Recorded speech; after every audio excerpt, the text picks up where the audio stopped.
Well, that was awfully fast. Indiana's got their new guy at the helm, and it's Darian DeVries from West Virginia. A little bit faster than I expected. I don't know about you, Austin, but there's a whole lot to break down. Welcome back to the House of Hoosier podcast, presented by the Field of 68 Podcast Network. It was a big day, a big week for Indiana basketball.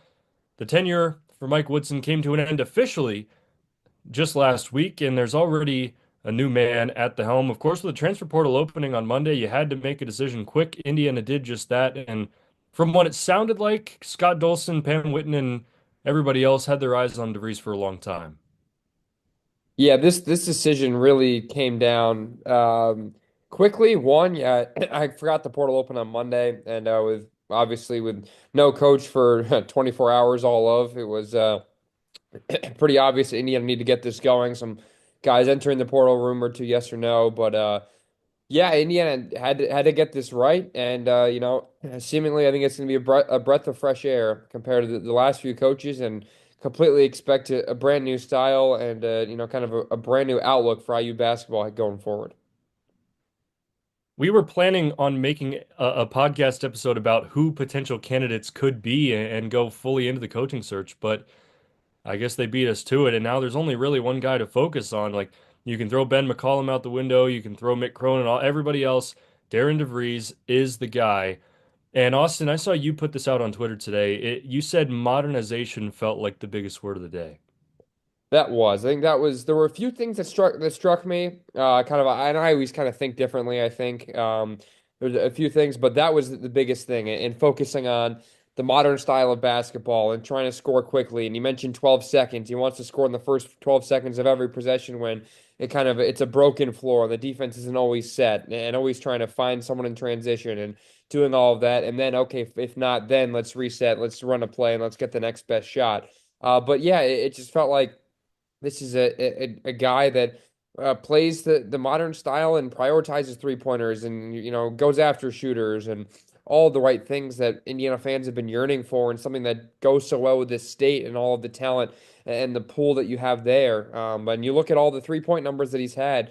At Drake, they were fantastic. At West Virginia, there was a little bit of a drop off this year, but I mean, hey, he's you expect that, I guess, going to a high major program. So, and obviously they dealt with injuries, but yeah, it's a modern style, and this is there will not be a too big lineup. I can guarantee you that next year when Indiana first takes the floor, whether it's for Hoosier hysteria or whatever it may look like. But no, it's a modern game, and this is a coach that is young and knows what winning basketball looks like, and obviously has turned around Drake completely. I a lot of people say, "Oh, you completely turned around West Virginia." He was there for one season, and in the end, he should have been in the NCAA tournament. He should probably be playing tonight as we're recording this in Dayton, Ohio, instead of maybe Xavier or Texas. But regardless, this is a coach that knows how to win, and it's going to be an exciting time. At West Virginia, he inherited a team that was, I believe, the worst in the Big 12 the year before he arrived and took them not necessarily to a spectacular season by any means, but he brought them into contention for an NCAA tournament. It wasn't like they were, a top five seed in the tournament, but it's a big step going from Drake, West Virginia, especially Virginia team that he brought to 19 wins and tournament contention. It's impressive.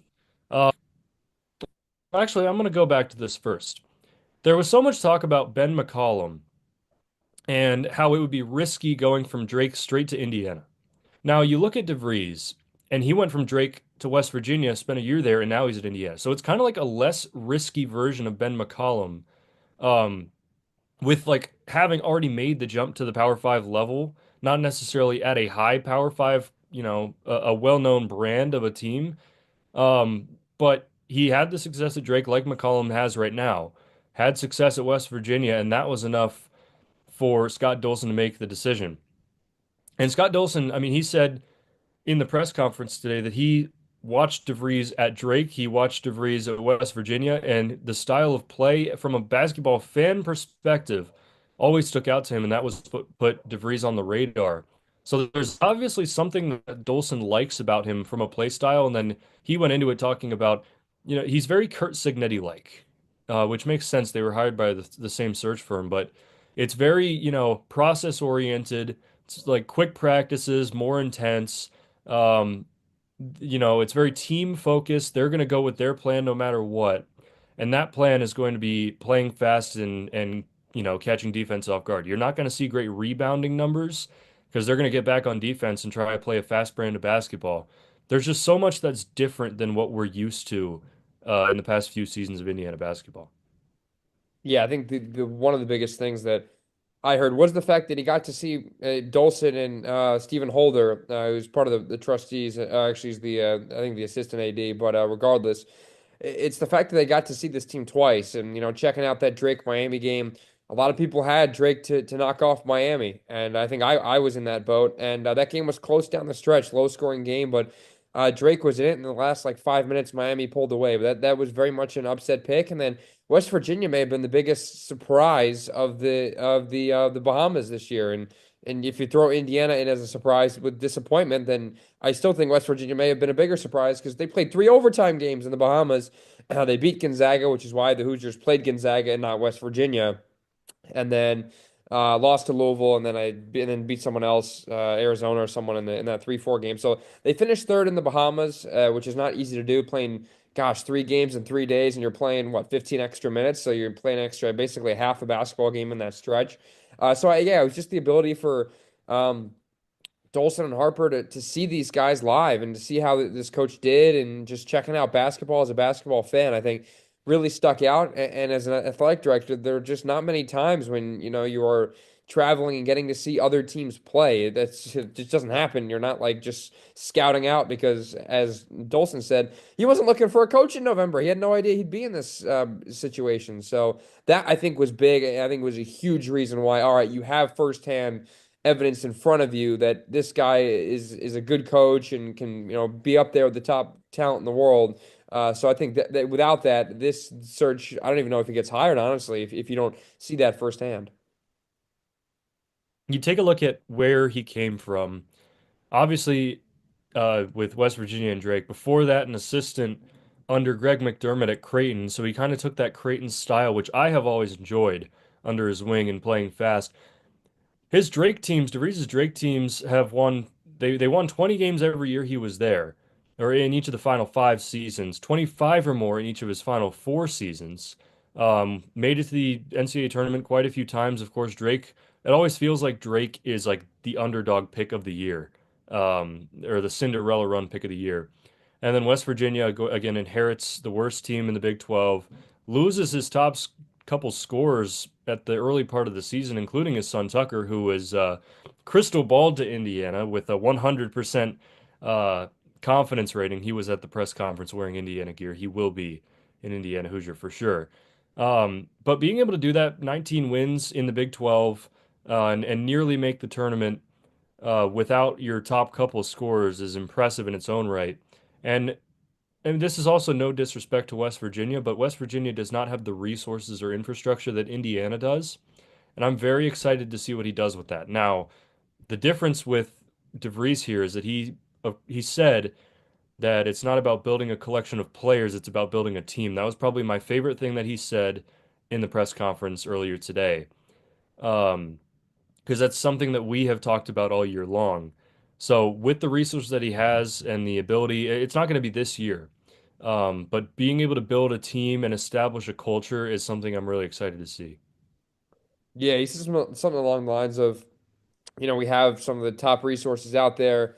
We can win at a high level. Now it's just on the coaches to put the team in the position to do that, and eventually just to win. And that all falls with the coaching. And he said, resources don't win you games. And that's the biggest thing that everyone missed from this past offseason, which is why, I'm not going to, look at, what exactly happens in recruiting between now and April or now and May, whenever we have a good feeling of what the 10-man rotation is going to look like in the fall. But yeah, you have to understand the situation you're in. And at West Virginia, they have a solid fan base. They're all, going after him now, saying, "Oh, he's a snitch." He was never, his head was never, with West Virginia the entire time, the last Big 12 game, whatever. But I mean, it's a fan base that cares West Virginia for sure. Obviously, a a lot of them loved Bob Huggins until they had no reason other than to get rid of him for the, silly things that he did.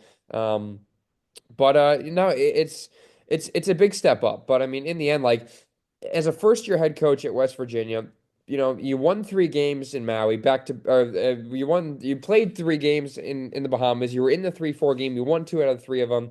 And then you went 10-10 in the Big 12. Like that's the biggest thing. Like in year one to go 10-10 in a conference where there is that much travel. Ian, West Virginia is the easternmost Big 12 school. They must travel more than like anybody else. Like they have to be like one of the top teams up there in terms of travel because it's not just the midway. You're not Kansas, it's not an easy trip to Oklahoma. No, you're that's a multiple hour flight. There's no easy bus ride for West Virginia. So for him to win 10 games, I think is very impressive. And to have wins over Kansas, I don't know if he beat BYU, but I mean, there's some good wins out there, and there's some good teams this year in the Big 12 without a doubt. And Kansas not is not even one of them, but obviously Houston, a lot of people have going far. Texas Tech, BYU is a sleeper team. So yeah, it's solid. I would throw out all the non-conference stuff from this year, from I guess this past year now for West Virginia, just because it's really not like the schedule you completely inherit. And he talked about the non-conference. He wants to add 1 or 2 more high major ones, and almost was like hesitant to say like Indiana actually has Kentucky and Marquette confirmed on the schedule. Just shows you how new it completely is for him. But yeah, no, it's all about scheduling. It's all about knowing how to use resources and knowing that not these guys, you can't just buy wins because I mean, look at where Kansas State was, look at where Indiana was, look at where all the teams that spent a lot of money. It just doesn't work out, and that's why you really can't put a number next to a name, I guess, until you see a few games. And I think that's where everyone went wrong about this IU team saying, oh, they had a top 3, top transfer portal class, top 5 there, and a top 10 roster in the country. It was never that case. This was something that President Whitten talked about in the press conference today about the role of being a CEO as the basketball coach. And DeVries touched on this as well. And he noted like about how many guys are underneath him technically with the staff and his recruiting people and just everybody that is part of this program. And he has to kind of control all of it and manage it all. Um, and in this new age of college athletics, and especially when you're coming into Indiana as a first year head coach, that's extremely important. That's one of the boxes that Indiana wanted checked in a new head coach, and they feel confident that he is able to do that. Yeah, there are a lot of boxes. There were 3 things that they listed, and just I think CEO is a great word. I mean, just the ability to have, because there's so many people you have to get in line, and with Woodson, it was never that way. It was just never that case where, the assistants, whether there was some stuff that went on with them and the other people and all the people obviously that were in and out the door with in the Woodson era, it just never everyone was not never. Okay, hold on. Not everyone was in the same frame of mind, and not everyone was in the right direction and had the same message, and that was the big issue. And I think now with DeVries and understanding exactly, you have to get everyone on the same page, and that's something that Pam Whitten was a big part of with football, like actually getting the athletic department and really the president that is on the same page with athletics and having everyone in the same vision and having the same goals, and you put all this out ahead of time. I think this is why with a younger head coach, for while I'm someone like I think I'm a little more kind of cautious with this hire, maybe compared to you, Ian, or other people, but the ability for Indiana to roll out kind of the runway or roll out the carpet and have it be all right. We can have you for several years, and you have a lot of time to really roll out what you want. I think is really what's important here, and to call it the CEO, you kind of have everything lined up to get all that right. You say cautious. Why is that? I just think. And this is not just for the names we heard or what could have been, but for me, I mean, 20 years as an assistant coach, and 4 years at Drake, which is obviously great, but for me, it's only 1 year at the high major level. And with the way college athletics is now, and the way it's going to change, and albeit 1 year in a new Big 12, but I'm just like I wanted to see someone who potentially would have had multiple years at the high level, and he's won 1 or 2, I think 1 NCAA tournament game as a head coach, and Obviously it's at Drake, so you're not expected to win any, and he obviously made that program relevant. And Ben McCollum obviously inherited a program that was in a good spot because of him.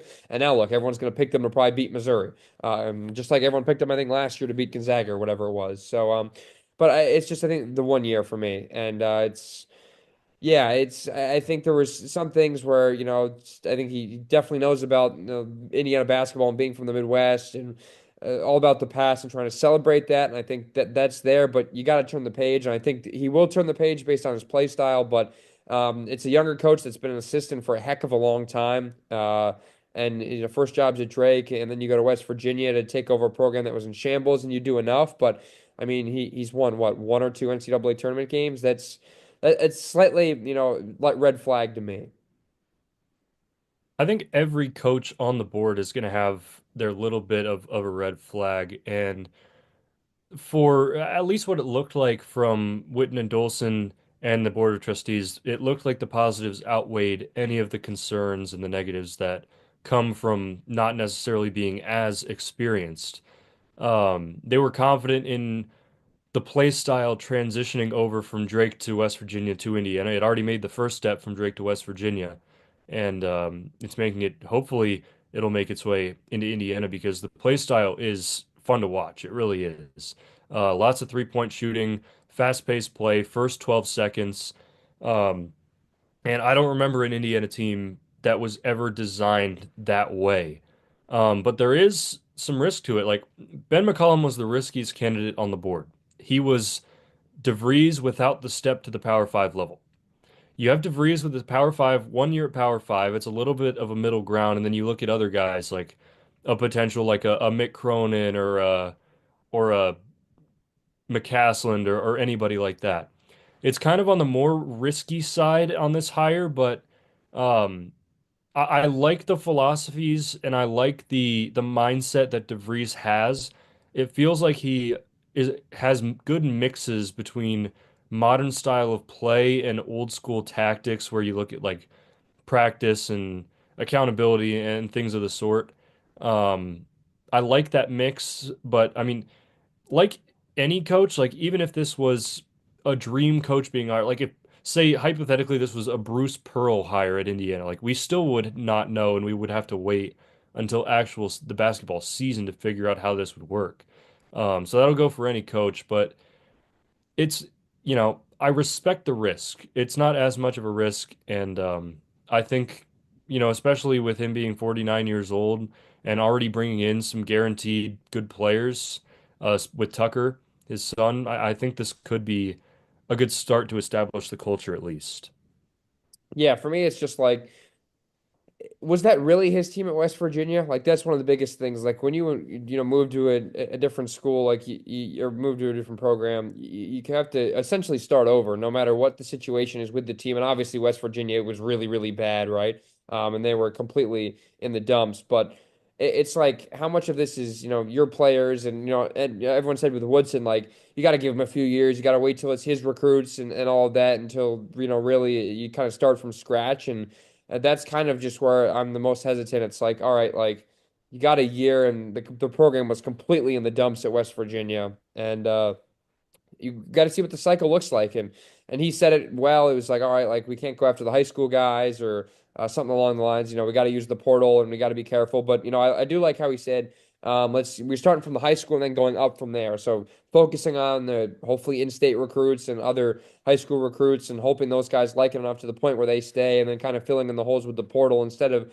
kind of do it the other way where that's kind of like what Indiana did and kind of like let's bring in the transfers and then we can plug the holes with the freshmen. So kind of getting that part right I think is important. But yeah, I mean, let's be honest. Like once Brad Stevens said no, and once Otzelberger said no, and Dusty May was staying at Michigan, there was no like you know slam dunk here. Like everyone says home run hire. I'll say slam dunk just to keep it within the sport, but there was no. I think you were running out of kind of S tier hires, and I think there were maybe some other names that Indiana fans would have maybe wanted to see more. Than guys that like a I don't know, some of those guys you mentioned, like maybe Mick Cronin or with like someone like Chris Collins sliding. Of course, Bruce Pearl was never going to really leave Auburn, I don't think, for as much as his name really wasn't a part of this.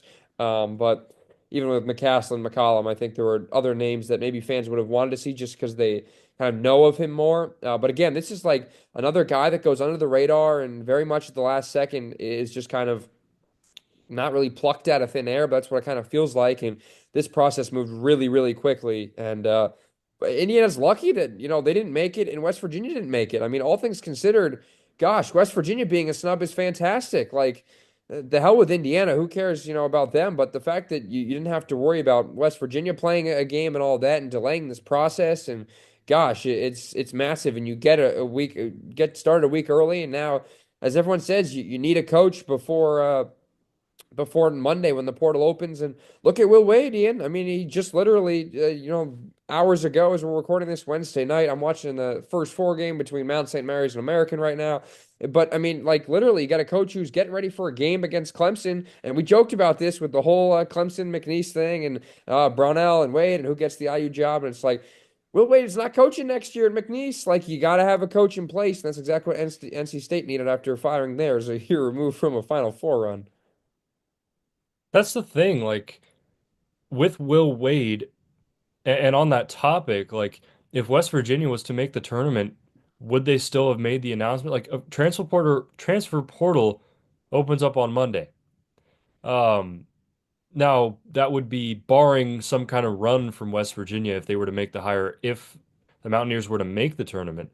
But it's weird to think about, like with McNeese, like I don't know if I'm going to put McNeese winning on any of my brackets now that I haven't made because their head coach is checked out. He's on his way to Raleigh to go coach the Wolf. Like it's so, I get it's built around the school schedule so you can transfer credits and the academic calendar and whatnot. But the transfer portal for football and for basketball and for all the other sports, it opens up too early and it controls too much power of where people go, both coaches and players. And um, like all these coaching hires could potentially be rushed before Monday, especially if these teams are playing in the tournament with head coaches that are going to leave while coaching tournament teams like Will Wade. It's odd to think about. It really is. And this is why you need to move everything back. Like you gotta wait. The portal should really open like Final Four weekend. You have to move this back a few weeks and just allow everyone to at least get into place. And all right, for the teams that if you're playing in the Final Four, then great. Maybe you miss out on recruiting stuff, but I mean, you're that close to a national championship. You just have to move everything back a little bit, and I get it. You want to have enough time for everyone to figure out before the fall starts, and you want the student athlete part first. For as much as that, I don't think the student athlete part really exists anymore.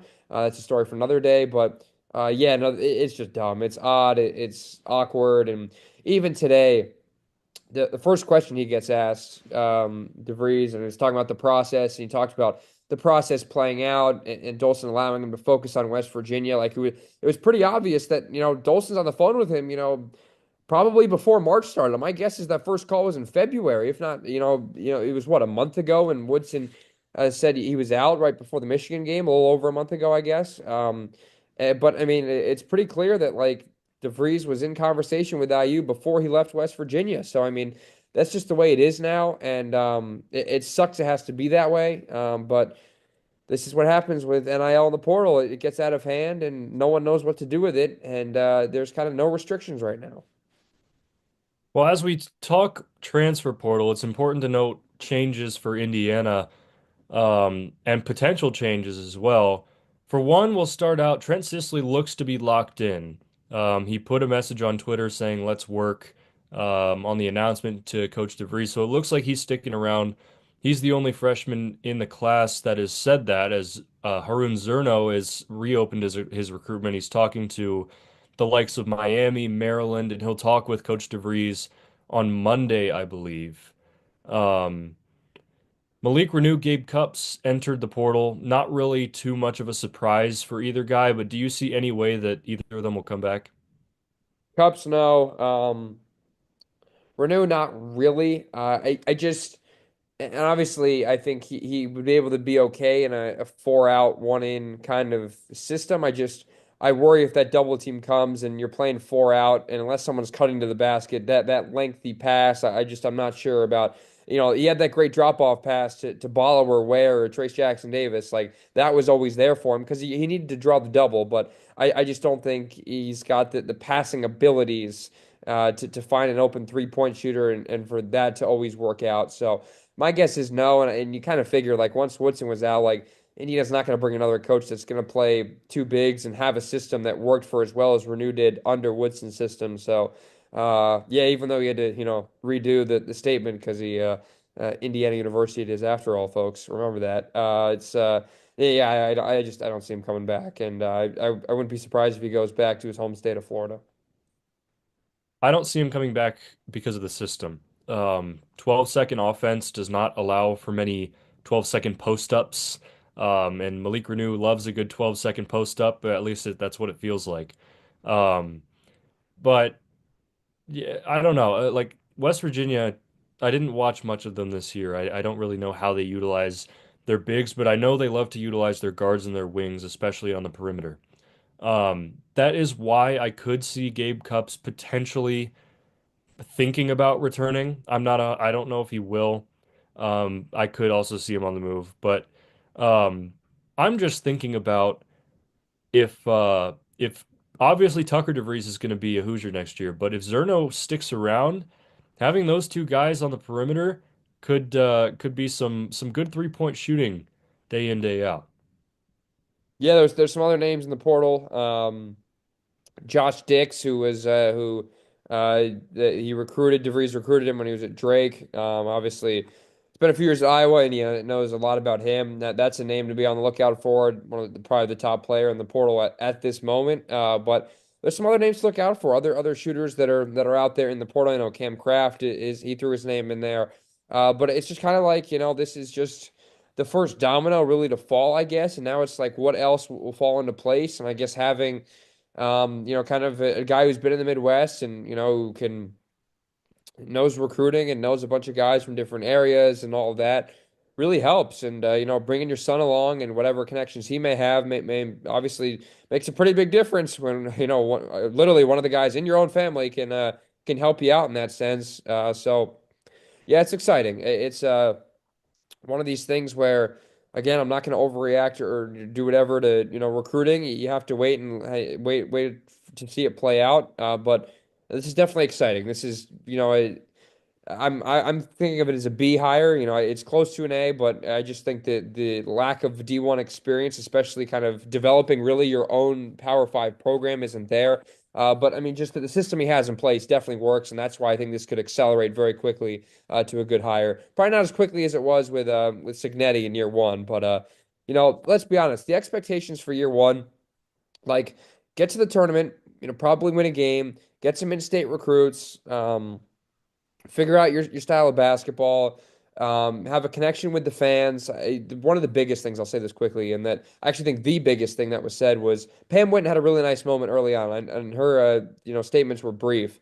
But she turned to DeVries and literally looked at him and said, "Hey, I haven't said this before, but between the two of us, one of the biggest things you said that stood out early was the emphasis of the student athlete and the students." And I think that was the biggest thing that really stuck out to me. There's been such a disconnect the past few years with Woodson and the student section and all of that, and it was never there, and obviously the students then booing the team was off the court and whatever, and some of the students never really got around to Woodson, or at least really started to bail on him at the beginning of last year or whatever it was, and overall just this energy from the students coming into this year when it should have been a really good team was just never there. And you can blame some of that on football, fine. But there was just such a big gap between the coaching staff and what the students wanted. And it felt like the players had to kind of do their best to fill in that gap. But I think there's a much better chance that you have a coach that wants to help out with the students. And Signetti wasn't that guy that would fire up the student section, but I think like the towels, all the stuff that obviously he has input in made a big difference. And little things like that, I think could really help in getting that connection, even if there's not a direct like correlation on the court between coach and students. Yeah, I'm right with you. The student and the team relationship the past few years. I'm even going to go back to Archie Ball. It just felt like the team was separate than the student body. Like obviously, if you're going to see a basketball player walking around campus, they're going to be a little bit different than your average student. But that shouldn't really be the case. Like these are your fellow student, your peers. When you're watching them on the court, you should be cheering them on because you're all rooting for the same thing. You're rooting for your school. And we never really saw any representation. Like I've never seen Mike Woodson anywhere but Assembly Hall, either on video in a picture, um, or myself in person. I think back to the hire that Louisville made this year. Pat Kelsey, he was walking around campus at U of L. He was talking to students, making sure that students were getting tickets for season tickets for the games. He was asking what they wanted out of the program. They made social content out of it. It really put a good, representation of Pat Kelsey and the Louisville program and that's something that I want, not, it may not have to be that, but I want DeVries to do. I want him to talk to students, get out on campus, represent the team. Like people think of Indiana University and the first thing they think of is basketball. And those things should be looped together in that the basketball team should be part of the university and not, separate of like this is the Indiana basketball team and you go to Indiana University. It should not be that way. And I think DeVries should, I mean, I do feel confident that it'll happen, especially after what Witten said. But there needs to be some kind of interconnectedness there.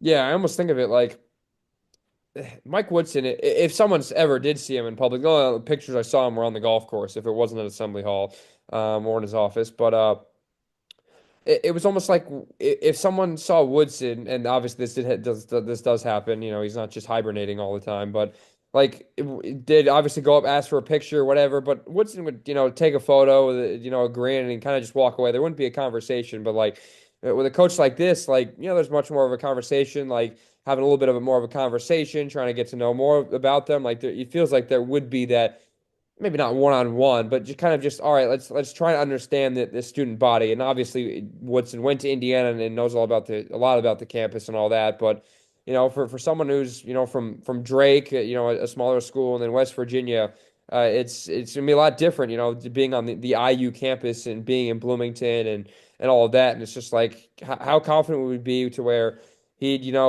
go show up at a student event or something like that, or I think of when Signetti signed the extension, and then he went immediately to the dance marathon and talked to those people. Like, do you envision a coach that will be able to do that? And I definitely think that's the case. And I think the good thing is there's little 500 for that. Like literally in a month and a week. Like you get the little 500, and is your coach going to be out? And obviously it's a busy time with recruiting, and you'll have that kind of first wave of stuff hopefully done, and at least have some of the biggest stuff behind you already. But it's like, all right, is this a guy who think will show up to Little Five and do whatever? Although, I do think I have heard that Signetti is going to be a big part of Little Five. But, will there be another coach that'll be involved? And is DeVries someone to be able to do that? But I mean, he's got his own son to worry about health wise and all the other things that come with it. But he's got some settling in to do. But I definitely feel that there will be much more of a connection between the students who are such a big part of basketball and the fan base and the noise that is created within Assembly Hall and the potential talks, I think, to move the student section to create a better atmosphere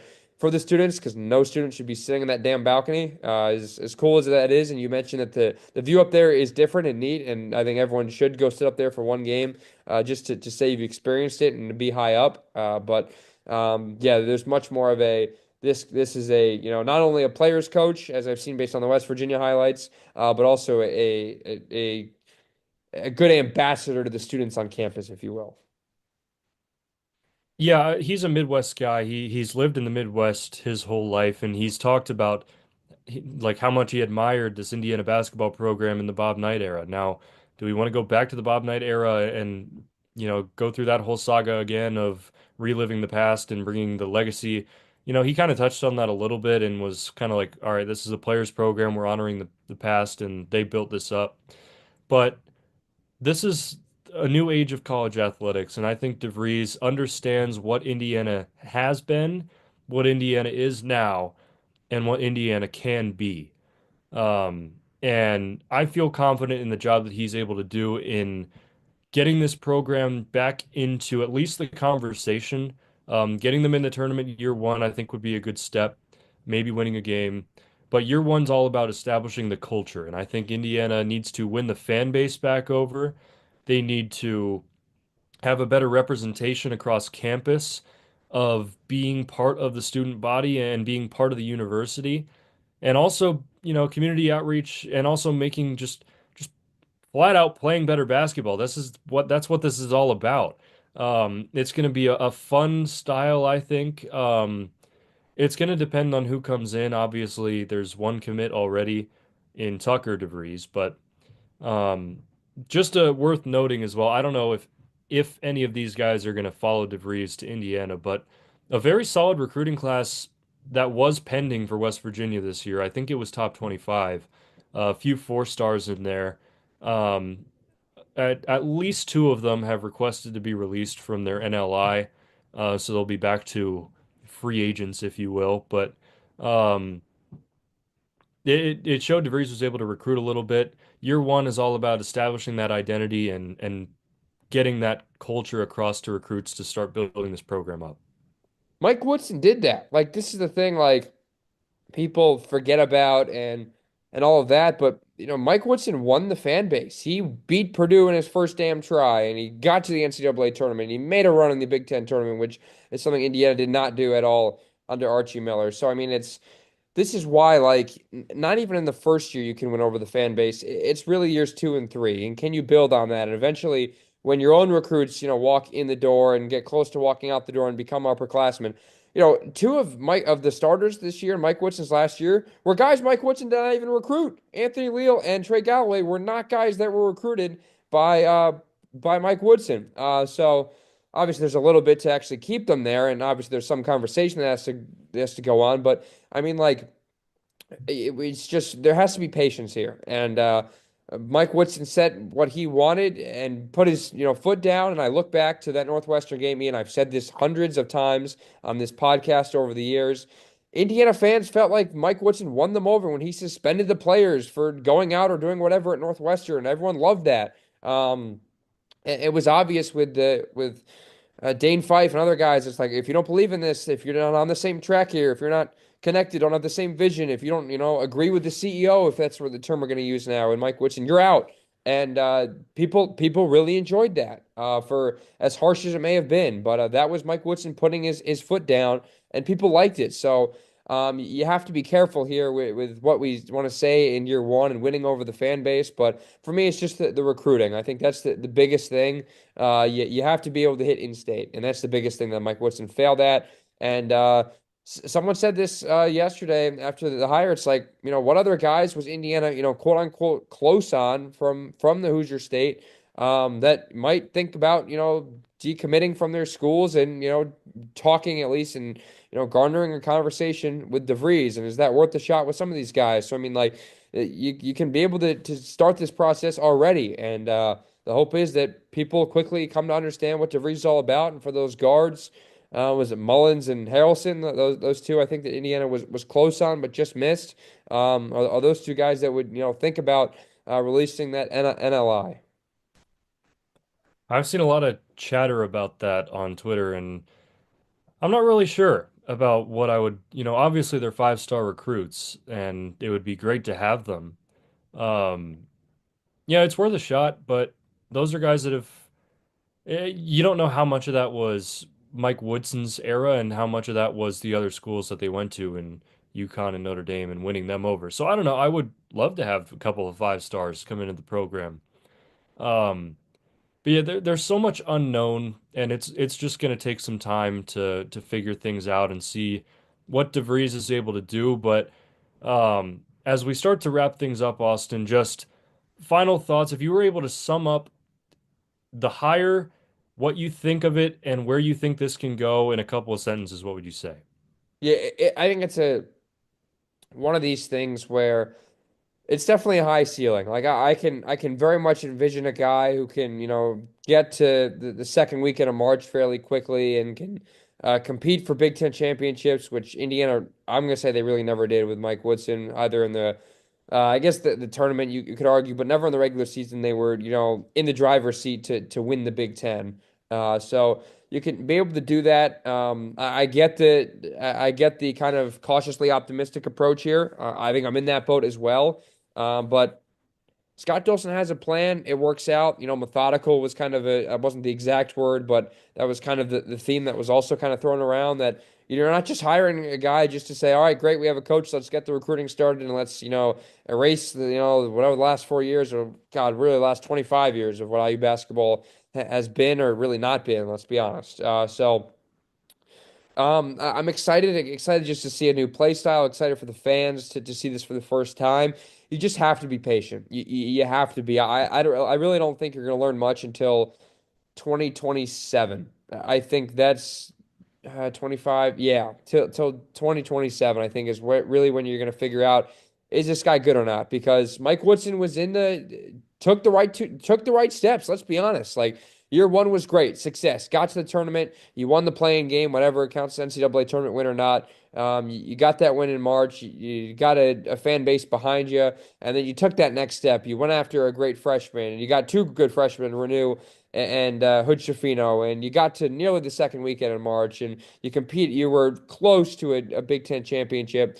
No, they weren't really that close, but regardless, you took a big step in year one. You needed to get back to the tournament. You did that, and you beat Purdue. Then the second year, you sweep Purdue, you sweep Illinois, you sweep Michigan, to three great basketball programs as of late. All right, you're back there. You're almost there. Would have been an A season if they beat Miami and got in the second weekend. But you were close. The hell with it. You could be beating Drake for God's sake. And maybe the reason why the Indiana, doesn't have Mike Woodson is because the DeVries lost to Miami. Who the hell knows? But it's funny to think about. You just have to be patient with this.